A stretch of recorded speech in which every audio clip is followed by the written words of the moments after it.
listening to Represent, the queermusicals.com podcast. Hello everyone, I'm so lucky today to be joined by the writers and stars of Interstate, which is a new musical which is currently showing at the East West Theatre in Los Angeles, which is where I am right now. So what I'm going to do first of all is I'm just going to read a little bit from the press release so that everybody gets to know a little bit about what Interstate's about, and then I'll get all of my guests to introduce themselves. So this is from the press release. It says, Interstate is the touching story about how two transgender people at different stages of their journey navigate love, family, masculinity, and finding a community in the era of social media. It tells two stories that eventually intersect. Fueled by the allure of fame and a desire to connect with their community, Dash and Adrian embark on a road trip across America for their first national tour. Their fiercely political and deeply personal music touches Henry, a transgender teenage boy living in a small town in middle America, and he finds solace in their art as he struggles with his own identity and family. After blogging about the band and documenting his own gender journey, Henry decides to set out on a quest to meet his heroes in person, hoping to find answers to his own struggles. Marvelous. So I'm going to get everybody to introduce themselves and say how they fit in to that story. So let's start with Melissa, if that's okay. Yeah, my name is Melissa Lee. I use she, her, hers pronouns. I am one of the creators of Interstate. I co-write book with my writing partner Kit Yan and lyrics as well, and I'm the composer of the musical. Thanks, Melissa. Lovely. And Kit? Hi, James. My name is Kit. I use they, he, and she pronouns. I'm one of the co-creators of Interstate, splitting book and lyrics with Melissa, and I'm super excited to be here. Hooray! And Jaya? Hello, I'm Jaya Joshi. I play Henry in Interstate, and I use they pronouns primarily, but because I play a lot of characters who use different pronouns than that, like I'm putting on and taking off identities all the time, so I tend to say I use all pronouns. Thank you so much. Lovely. And Jupiter? I'm Jupy. I'm Jupiter Lay. I play Dash, and I use the he, him, his pronouns. So happy to be here. I'm so excited. Oh man, yeah. This is one of the most exciting podcasts and interviews that I've ever done because I love Interstate so much. I first discovered it, I think it was on a website called ringofkeys.org, which is an organization in New York, which is quite a random way to come about it really, but I discovered Melissa and Kit's work there, and I have been following Interstates ever since, showing it to my students and talking to anybody that will listen to it about the show. So what I thought I'd do, we'll just see how things go, and feel free to chip in as you want to as we go. But I wanted to start off, because this whole podcast series is about representation. I wanted to start by talking about the idea of heroes, which is quite central to Interstate. And I was going to ask you to maybe talk about people that are particular heroes to you, whether that's within theatre or whether that's more generally, and thinking a little bit about who has shaped the way that you are. It's quite a big question to start with, isn't it? It's a beautiful question. Beautiful. I can't start because I'm thinking about how beautiful that question is. That's so pretty. Oh man. It just takes me back to, like, when you're younger and they're like, who's your role model? Who do you look up to? And a lot of times, I feel like as I'm getting older, I feel like I'm my own role model, because you kind of have to pave your own way in the world, and you're like, there's no one who looks at me but looks like me. And then you get into this musical and you're like, oh my god, there's plenty of people who look like me. And so I think I just answer it. I used to think I had to focus all of my role models into the soul person. Like I always thought it would be like an Obama or like somebody just a figure. And then I realized all the role models are all the queer people around me, all the queer, trans, people of color, just all around me. And you're like, oh my god, I like you, and I like this part of you, and I like this, and we're all together. So I think it's really, I find my leadership in our community and how we hold each other. It's all about the bonds, and that keeps me going. So that's the model that I want to preserve, and I just love, and that we have. Thank you so much for that. I think that's one of the really big things, actually. One of the things I've been finding as I go through this is people often talk about, first of all, the idea of being their own role model and having to find their own way because the representation wasn't there. But I think also this idea about how people want to fit us into boxes. And so if you are in the gay box, you can't also be in the Asian box, and you can't also be in the disabled box, and all this sort of thing. And I think this idea of community is so important. Let's get somebody else to talk. Shush me now. Let's have somebody else talking. I remember like thinking back, I constantly now playing a 16-year-old, like all I do is think about what it was like to be 16 and like, God, what did I think? Like what was going on with me then? Because I was out as queer tentatively, but I was almost completely closeted and like just ignoring what was going on inside me. So I knew that I didn't see what I needed to see around me. I knew that nothing looked like me, but I didn't know what I was looking for. So I didn't really know where to look. But I remember seeing the movie version of Rocky Horror Picture Show and seeing Tim Curry in that movie and feeling like that's something. Like whatever is going on with this person is sort of right.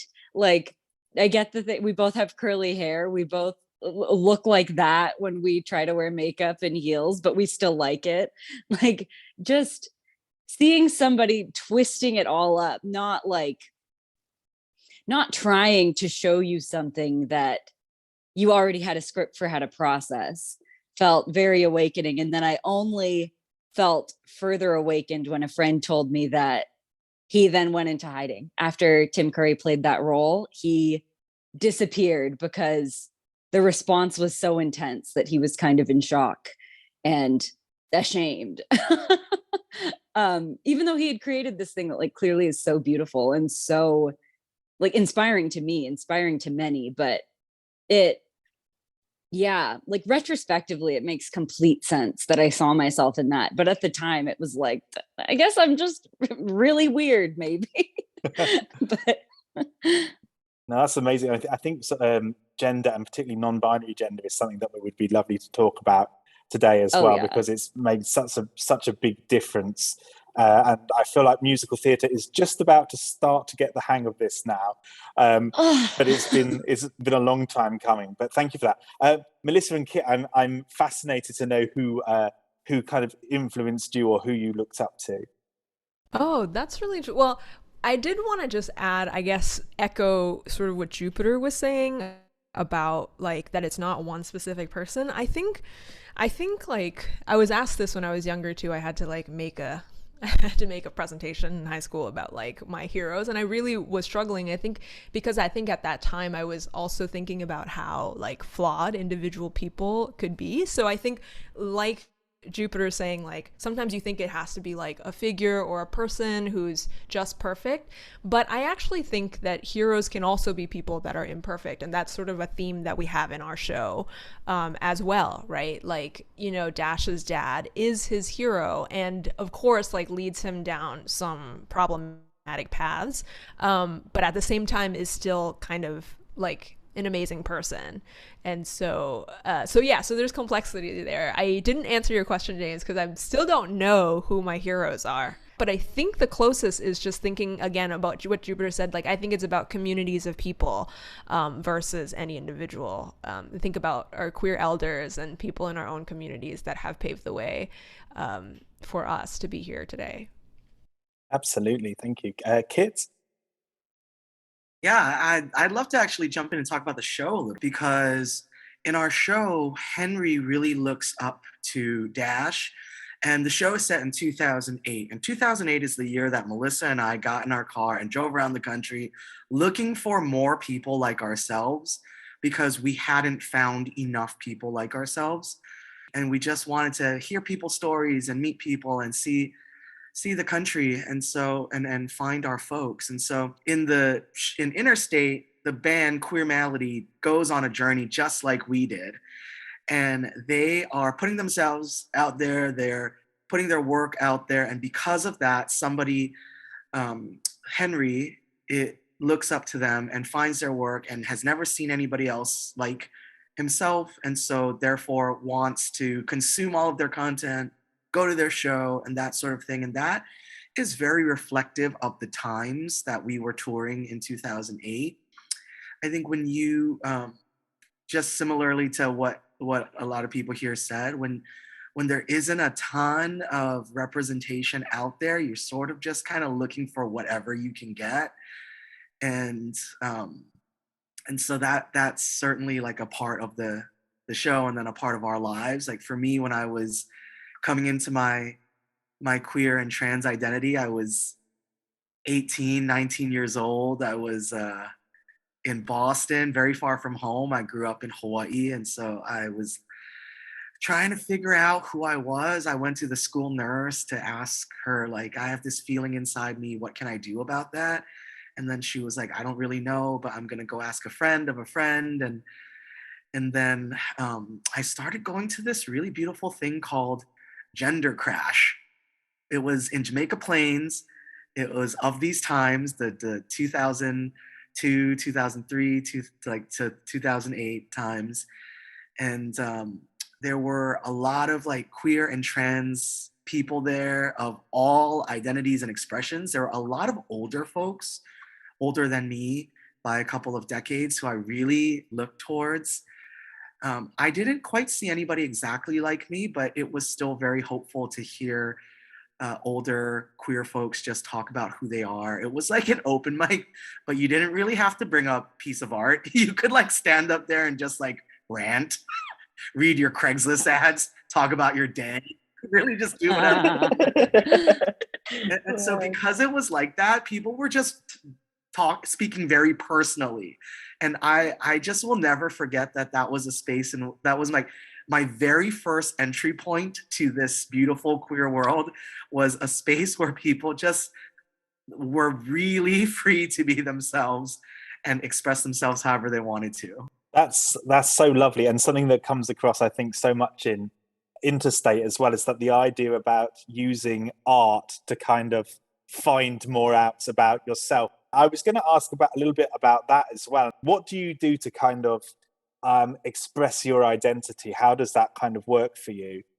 James, I feel like you're quoting the show, and you haven't even like. There's a line of like push our activism through art, and I just thought you were just gonna start singing the lyrics. I was like, are you sure you didn't come earlier?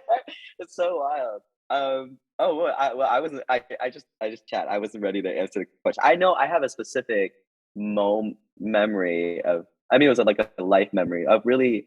My art came before my identity. So it was, I like when I was younger, I was really kind of like the outcast. I was really small, and I felt really fragile, and I was kind of like you didn't like you. I wasn't somebody to be seen, but it was in the way that I like started off playing piano, and then the ook and the guitar, and it was through that where there was moments where I can gather like 30 plus 100 plus people to sing songs together, but they didn't see me, but that was a kind of a compromise where if they can't see me or my gender identity, or they can't perceive me the way that I want to be perceived, they can perceive me the way that I play music. I want them to see the way I play music, and focus on my ability to create music and create space rather than me. So I guess that was kind of my gateway to my own expression in terms of like this is a part of me, but I didn't know who I was. Like I didn't know that I wanted to be who I am today. And so it's I would say that music and art serves as that vessel, as that bridge, to really express myself in the way that I didn't know that was possible. Which is like, like people are always like, art is so like art is me. I am art, or this is the best way to express myself. But I really think about that bridge of, if it weren't for art, I would not have been able to open myself up in a way, because I didn't want to be seen, but because I was seen for my music, because I was seen for my art, then I was able to be like, okay, people want to see me, so I can choose to be seen for me. Yeah.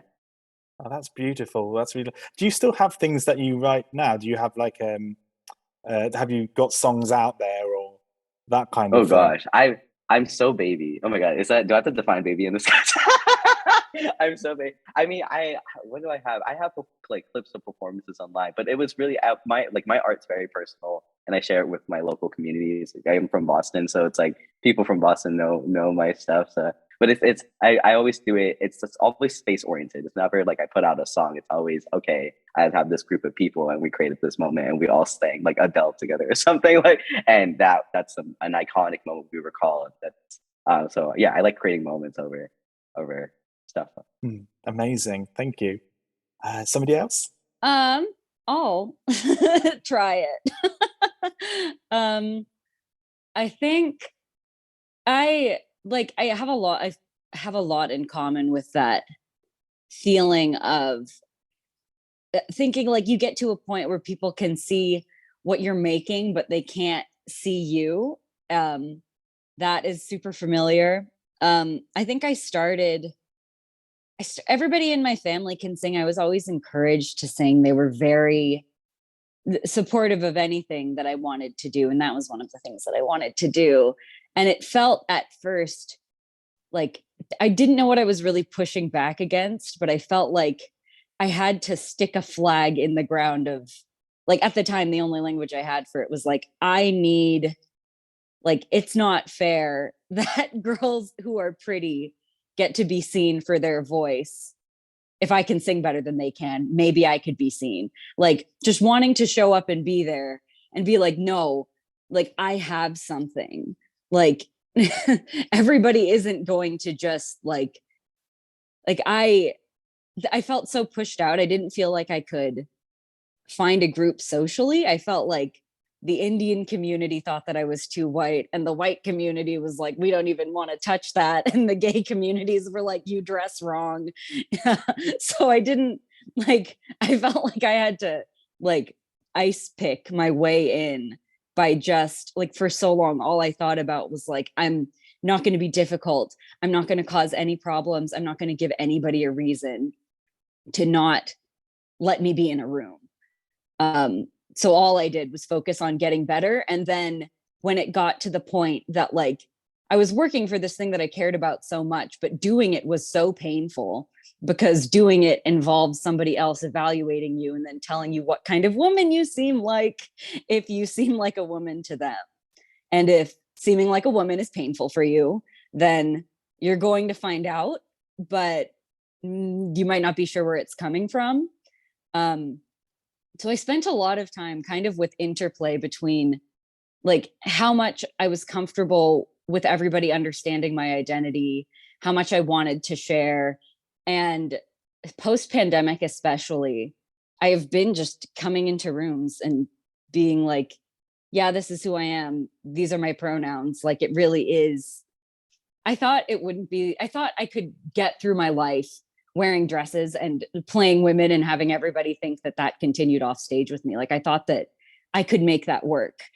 And maybe I could make that work, but I'm realizing because of many, many positive experiences, specifically because of a production of cabaret that I did that was intended to be mostly, if not all, queer and trans people, which it was, where this like very well-intentioned cis white gay guy director opened up the space and was like, we want to know what a queer utopia would look like, and we want you guys to build it.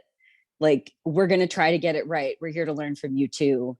And a lot of people in that cast, like, it was everybody's identities expanded just because it was the only time that we all were brought together, like, with the purpose of just understanding ourselves and helping other people to understand us. Like, it was like a 6-week engagement that left a whole bunch of us being like, oh God, I need to pursue gender transition, just because the space was made for us to talk to each other.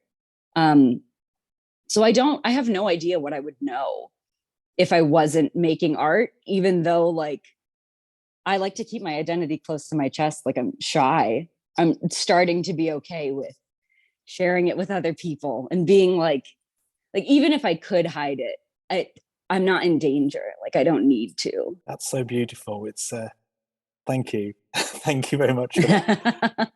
Yeah, it's lovely. Kit, I was particularly interested to talk to you about spoken word, if that would be okay, and poetry, because I think this is one of the first musicals that has incorporated this in. Certainly of the musicals I've looked at for the book, I think this is the only one that incorporates spoken word as well. So, well, you sort of have, let's see, spoken word. So what I will say about spoken word is that it is from a time, it is very 90s, it is very 80s, 90s, 2000s. in terms of its like modern American form, but of course it has roots and traditions in oral history that are far older than that. And spoken word is very, it's very personal. It's very confessional. It is very expressive in a raw state. And so, because this show occurs in 2008, and because we are from that time as well, it was an art form that had a lot of people doing it during those times. I think what's really beautiful about I think creating any kind of art, spoken word, or even us creating this musical, and part of the reason why creating this musical is so important for us is that if we're not the folks who are going to write our own stories down via a poem, a song, or a musical, or a book, or a movie, then there isn't anybody else out there doing that for us. But sometimes there are, and they're often getting it wrong. And so it's really great for us as creators to be telling our own stories and telling stories from our communities and telling stories in collaboration with people in our communities, because then we get the opportunity to really reflect the truth and the joy and the struggles of our communities and our times. And for spoken word being in this show, it's really one device in terms of the language of the show. We've got musical theater song, we've got diegetic song, and then we've got spoken word in both musical theater, what would be in a musical theater song, or a diegetic song as well. So there's kind of a lot happening in the show, just if you're taking a look at like the form of it.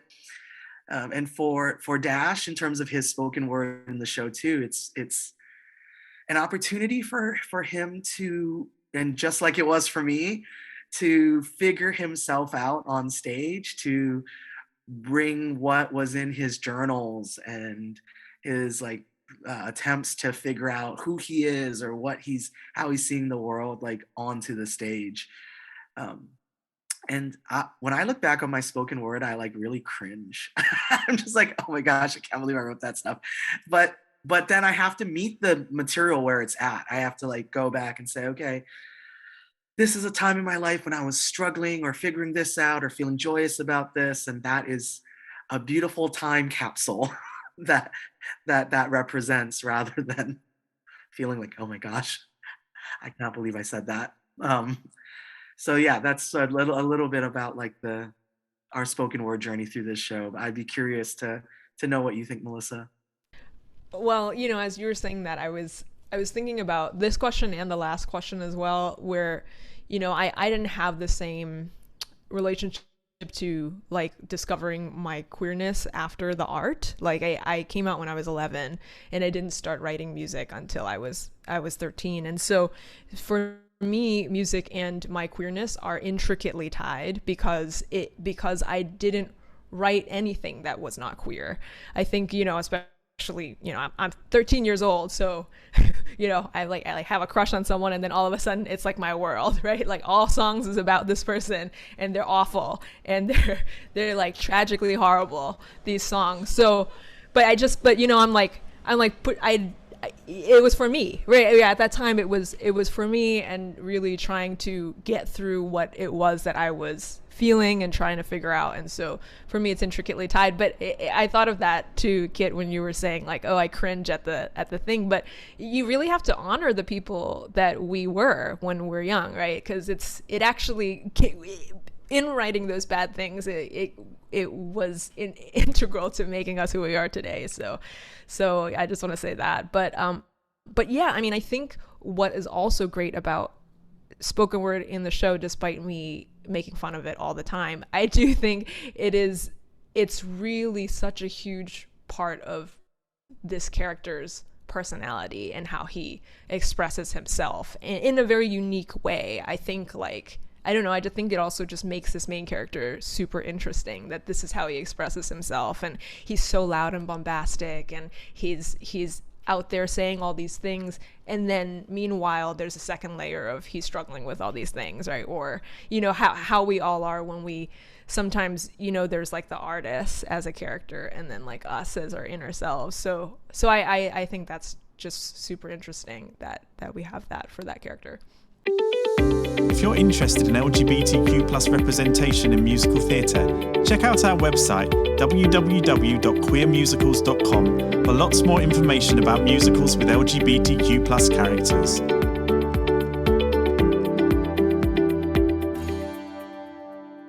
It's so funny while you're talking, and all of you were speaking. Then I was just thinking of various moments from the show, which would link in so much to what you're saying, what you're talking about. It's really interesting talking about Dash and spoken word, and then kind of comparing that with the song "Loser Dumplings," which is probably one of my favorite songs ever in the whole world, because I play it.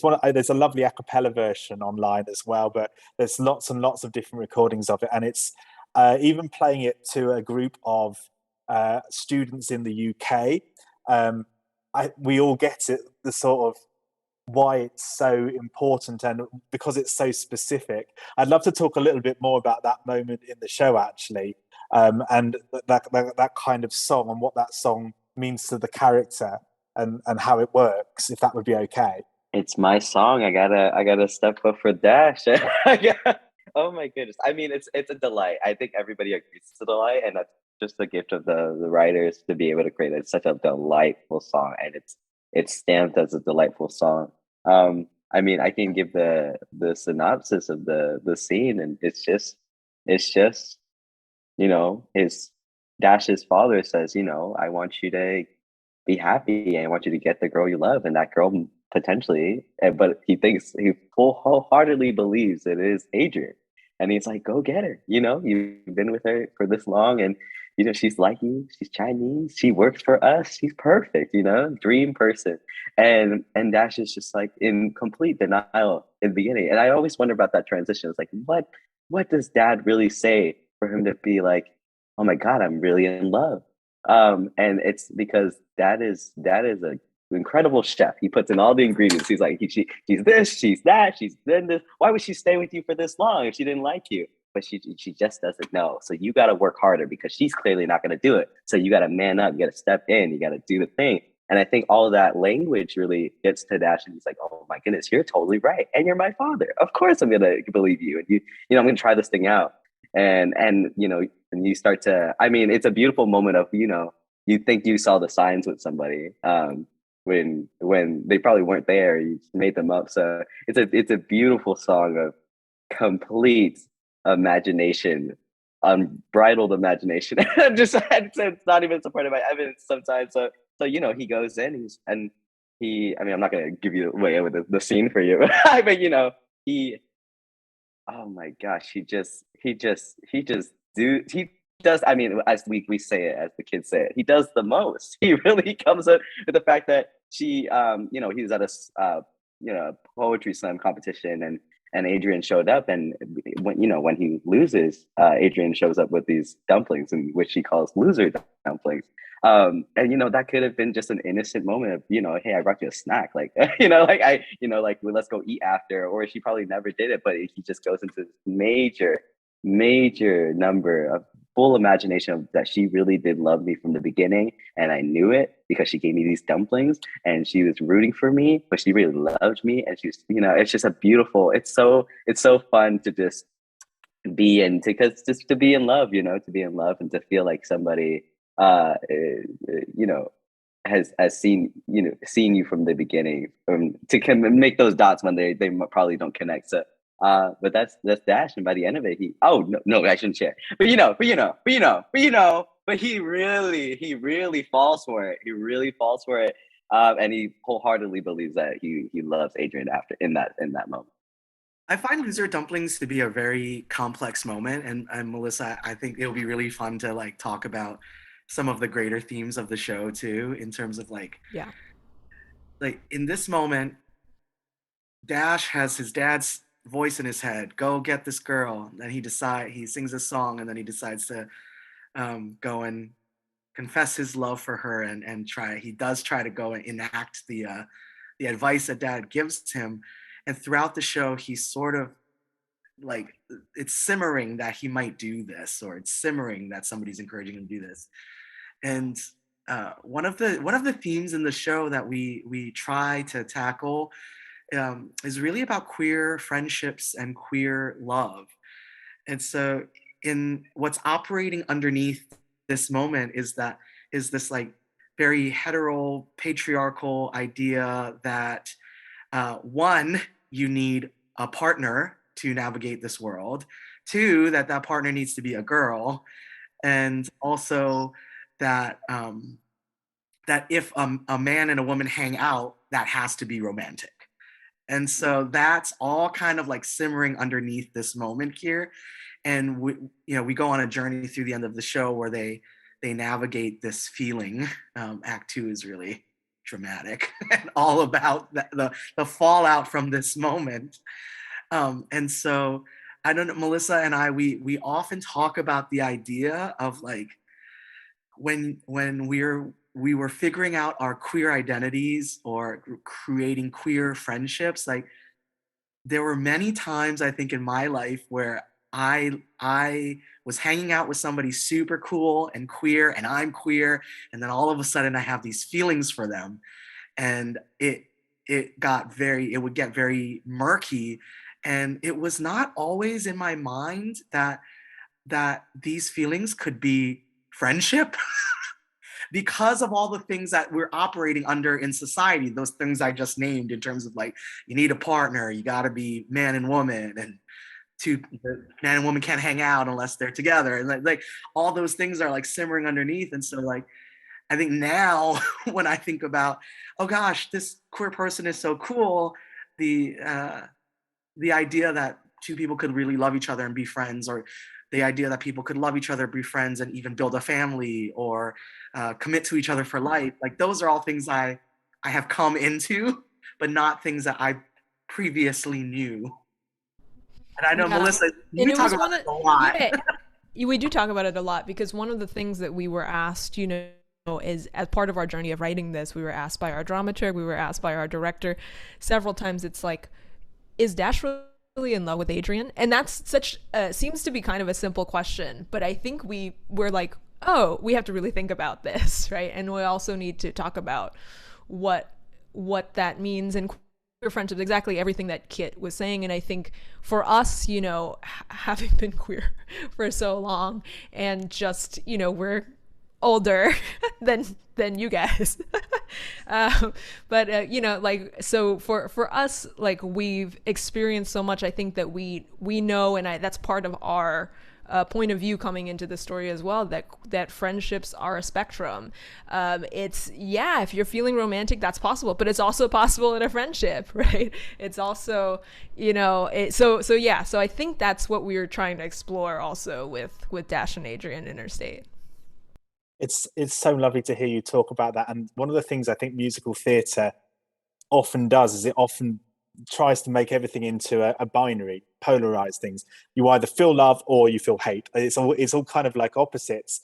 And one of the things that I love when we're talking about non-binary identities, it's something that I'm so interested in. And it's partly because of this idea that it lets things be nuanced, and it lets things be both or neither, and it lets things change over time, and all of those things. Even though Interstate, I don't think necessarily has a character that necessarily identifies themselves as non-binary, I feel like there's all these kind of non-binary principles are such an important part of it, and perhaps part of the queerness of the show as well. And the other moment I was going to talk about was, I'm talking about these songs deliberately because they're ones that are available for people to go and look at on YouTube, but I was going to talk a little bit about I Don't Look, which is Henry's song, and again, one of my favorite songs in that. And I'd love to know a little bit more about that song, because to me, that's a song that's full of joy and tragedy at the same time. And I just love it. But I'd love to hear more about what you think of that. Absolutely. I think that also was one of my like audition material things that I was given. It was maybe like the first piece of material from the show that I interacted with. And obviously I was hooked. like just the best. Unbelievable, because like before you even like can think about what like the meat of the song is, you're just listening to it and you're like, I am dancing and having a great time. I can't believe how fun this song is. Like it, in the way that a great musical theater song can, it tricks you into just listening to it, not really like interrogating the lyrics. But it is really about like the weight that builds up on you when you are, it always like, I mean, it's a word with multiple meanings, but I think a lot about impotence, like about not being able to change things. But like there is a lot going on for Henry, for every teenager, that you like immovable objects all around you. You do not get to choose whether you go to school. You do not get to choose who you go to school with. You, depending on how cool your parents are, Henry's parents aren't very cool. You don't really get to choose what you wear. You don't really get to choose who you hang out with even. Like there is so little that you can do. And one of the only powers that Henry has is saying, okay, well, if you're going to be awful, I'm not going to look. Like if you are going to send me mean comments, I'm not going to look at it. If I think you might judge me, I'm not going to interact with you.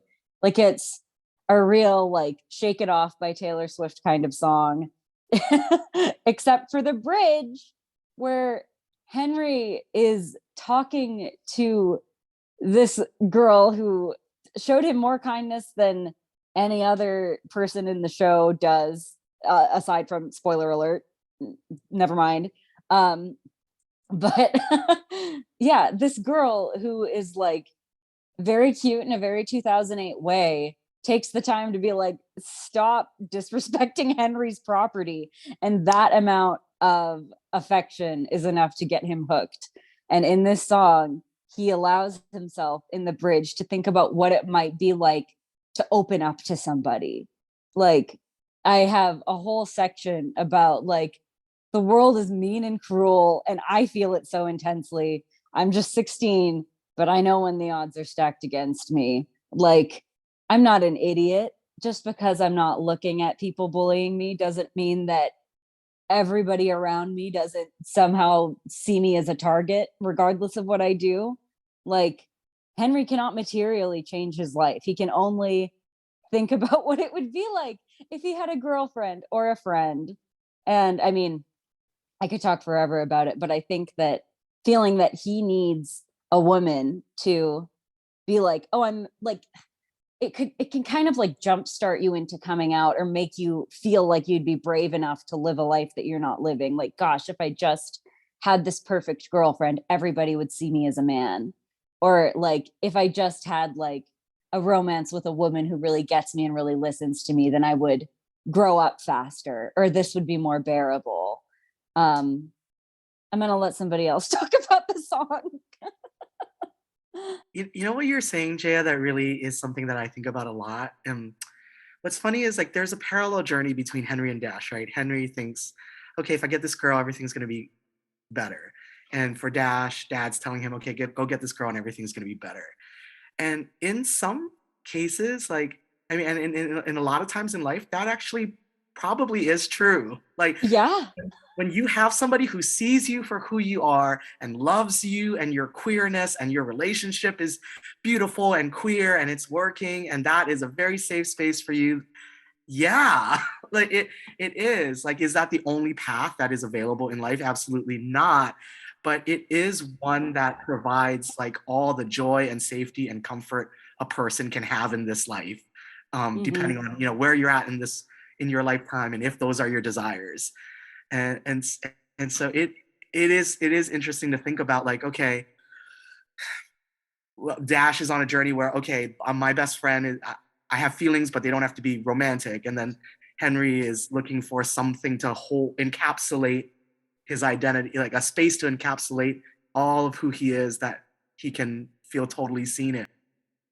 I just wanted to also just shout out to Jaya. I feel like, Jaya, it's been so fun also watching you sing this song and what you bring to this character that, you know, we've never seen before, which is like, I feel like, especially with this song, like Henry is just such a fun kid to get to know, right? And that's part of your interpretation too, of like, I'm actually in control of my, I'm mature enough that I'm in control of the things that I let bother me or not bother me, right? So there's that piece that makes the song so fun, but also of course your interpretation of it, and then the bridge of being like, I'm still a young kid that's vulnerable, and here are the things that I'm about. So yeah, so just shout out on a fantastic performance of that.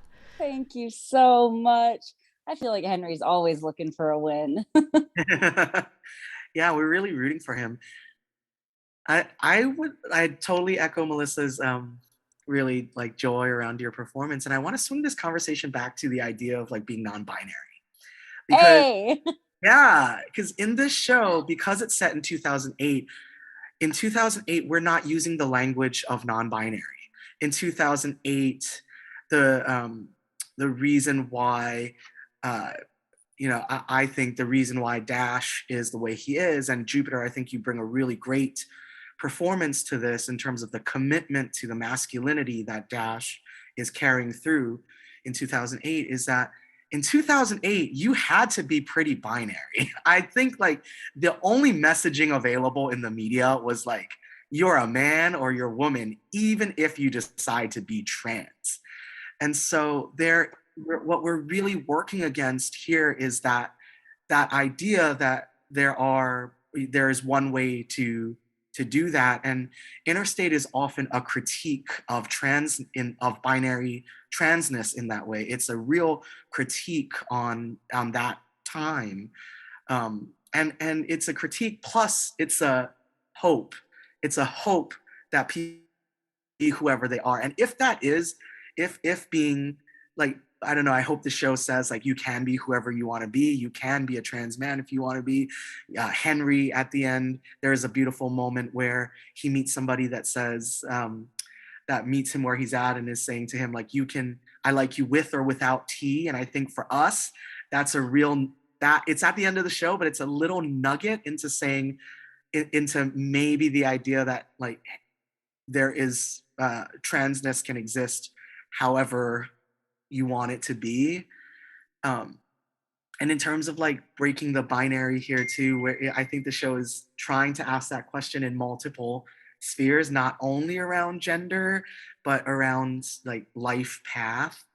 I don't know, Melissa, if you want to speak towards like some of Yeah, I always imagine that like that after Henry gets there, like what does Henry's life look like in 5-10 years, right? Like he might be exploring his gender further. I had a conversation recently, this is related, but I had a conversation recently with our gender consultant, Josephine Kearns, shout out Josie. And she was asking me, because we were doing casting for Henry, and she was asking, she's like, well, like is Henry canonically non-binary? And I was like, that's such a great question, and like you said, Kit, it really has to do with, well, I don't know, like I can't even define that for Henry. Like I can't even say like, yes, like Henry is canonically non-binary, except living in 2008. We don't really know, and it's sort of open-ended, and I think that's probably why so many non-binary folks like really relate to the character of Henry, because it's just a kid who's figuring things out, and I think that's just an important story to tell. Absolutely. I think that's lovely. Thank you very much, because I think one of the most difficult things with theatre is when you're setting something which is in kind of the quite recent past, and it can be quite tricky to kind of locate your audience in something that is part in the past, but the distance is much smaller to travel than, say, setting something in the 1950s. And again, now hearing you all talk about this, I realise this is one of the things that I've always loved about Interstate, but never really been able to articulate, is the fact that it challenges so many normatives, and I think particularly among them the idea of the binary system as well. We're coming to the end of our time, but I was going to just finish off by asking you a little bit about the experience of producing Interstate with the East-West players, isn't it? And thinking perhaps what you will take away from this particular production of Interstate. So I'd like to ask that to everyone in turn, if that would be okay to finish off. Jupiter, do you want to start?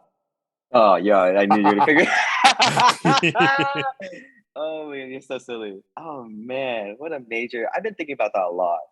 Because I get a lot of questions. I mean, I've asked myself since the beginning of how does it feel to do the role and to be in a musical like this and to tell this tale and to tell the story like this on this stage, on the East West Players stage, and the premier theater, the longest running company, empowering Asian American stories.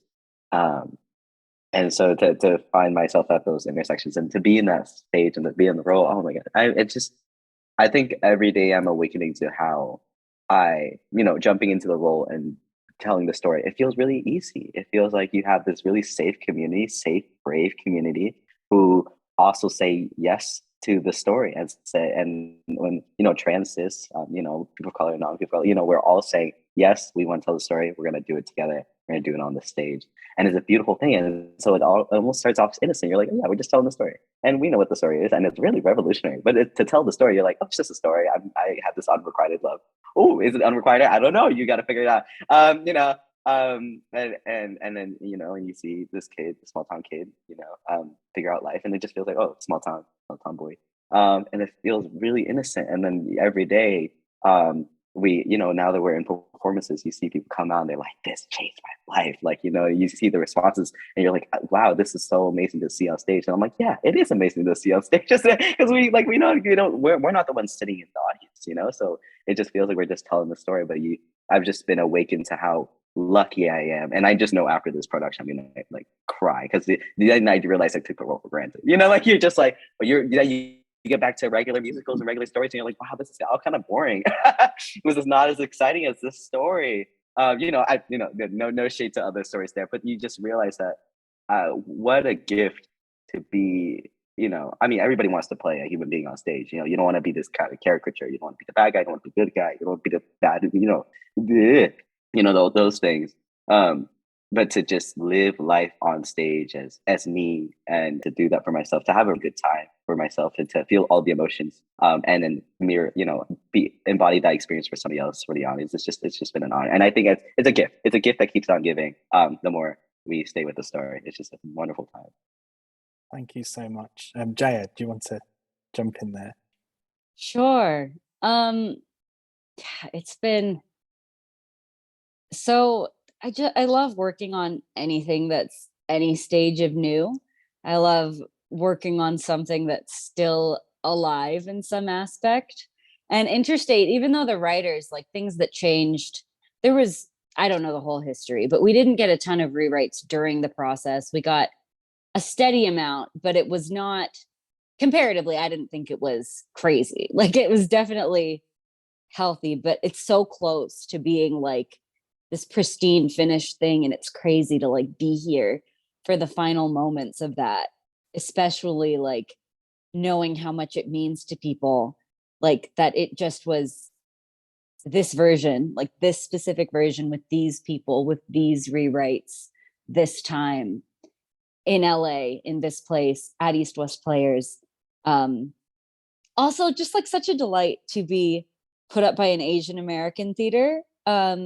Not just a queer theater, but to have it be brought to, especially something like this where people have like season tickets, they come back over and over again, regardless of what's playing, to have them come to see this when they could have chosen anything and they chose this show.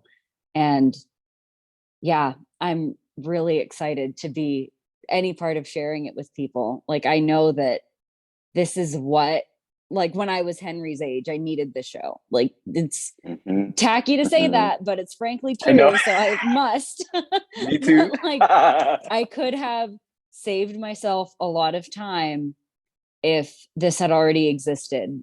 And this show is not always easy for me. Usually I'm playing a woman. So there's this huge buffer between who I think I am at home and who everybody is experiencing on stage. But in this show, like, not only is it just like me, I don't know what the end game of Jaya's gender in life is. Henry doesn't know what the end game of Henry's gender is. And in this show, I'm constantly like taking my shirt off and taking my pants off. Like people see more of me in a non-sexual way, but it's still extremely intimate, if not like even a sex scene. I feel like I can put up a wall between that. But with this, just like regular life stuff, regular trans stuff feels so vulnerable, and like what a like hedonistic opportunity for me to like get to learn about all these parts of myself, to get to not just play a man, but a trans man. Like, I mean, it's great for everybody else who gets to see it because the show's awesome, but it's incredible for me to actually like learn, like receive information back from a production that I'm doing, as opposed to just putting my energy into something. Thanks, Jaya. Kit? Couldn't have said it any better than Jupiter and Jaya just did. Yeah, I totally agree. I think, I think overall doing it here at this time at East West Players really was a blessing for us in our like writing process, and really getting further and being able to make changes. Like Jaya said, there wasn't a whole lot of them because there was a long history of working on the show, but we did do some significant stuff, and that we hadn't worked on before. So really just grateful for the opportunity and to get to meet these fantastic actors that we didn't know before. Now we know and have worked with y'all, and you're amazing. So yeah, thank you. Thank you so much, everybody. Thanks, James. Thank you, James. Thank you so much.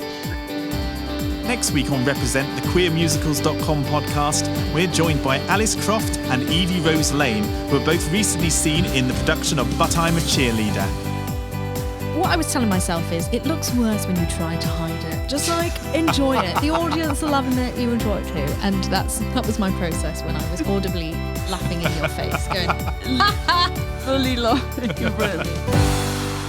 This episode will come out on Friday the 3rd of September. See you there.